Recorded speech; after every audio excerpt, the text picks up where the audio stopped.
Do you need permission to create? Do you resist using your art supplies sometimes?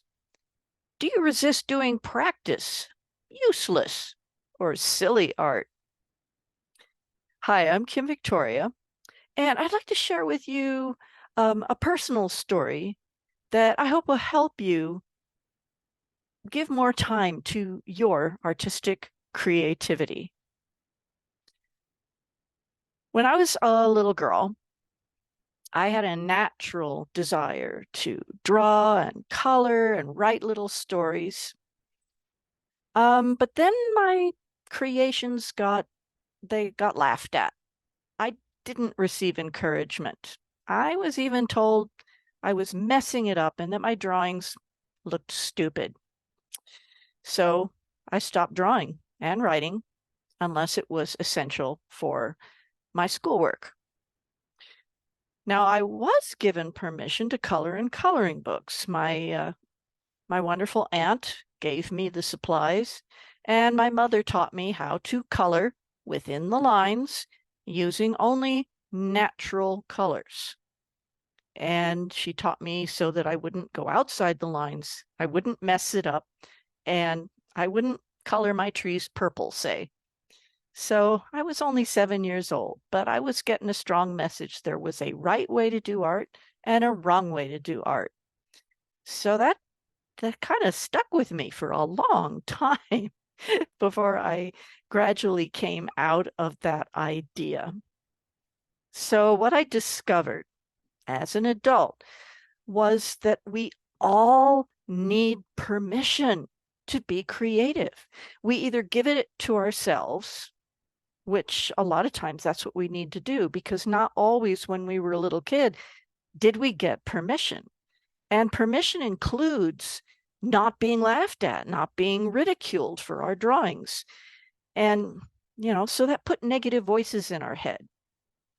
And we have to realize that those negative voices that if we have them, if you have any negative voices in your head that you got maybe when you were a little kid, they may have been well-meaning voices, to encourage you in kind of another way of like, well, if you keep practicing, eventually you'll be creating good art.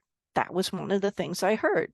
And to me, what I got out of that was what I was doing wasn't good, so that's how I took it. I internalized it that way. And there's a variety of different negative talk that I have heard from various of my students over time. So it's really, really important for you to nurture your own little child and give yourself permission to draw, to paint, to experiment. And we're going to talk about experimenting more in another video. But right now, I just want you to give yourself permission to go ahead and be creative, right? And I got master classes, and it was still sometimes a struggle for me to give myself permission. And the second part of that is actually using the materials, because we had limited materials. I didn't have permission, and I didn't really have supplies. So every piece of paper and the pencils were precious. I mean, I didn't want to use them up because I didn't have very many. And I certainly didn't want to use paper that was so precious for some kind of a drawing that wasn't good enough, that wasn't valuable. You're getting into my subconscious right now. But I've worked through all that. And now, on top of that, we had that Paradise Campfire and all those precious materials that I was saving for that time when I was good enough all got burned up, all gone. So now I've learned my lesson. I use my materials. I use my good materials. I have fun with them. I experiment. They're not precious. You know what's precious? You are precious.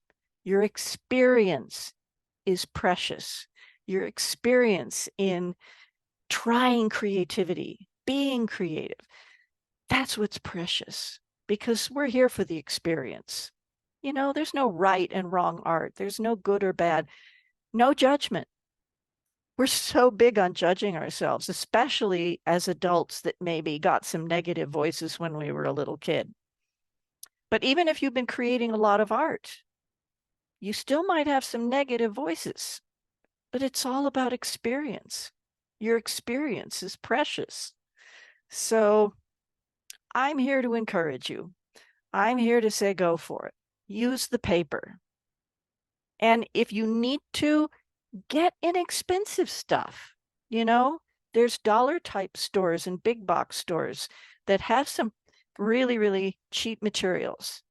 And I still use those when I am experimenting, trying out a composition, and I want to try different forms of the composition before I do a finished drawing or painting, or I want to try out colors, or I want to do stuff like that.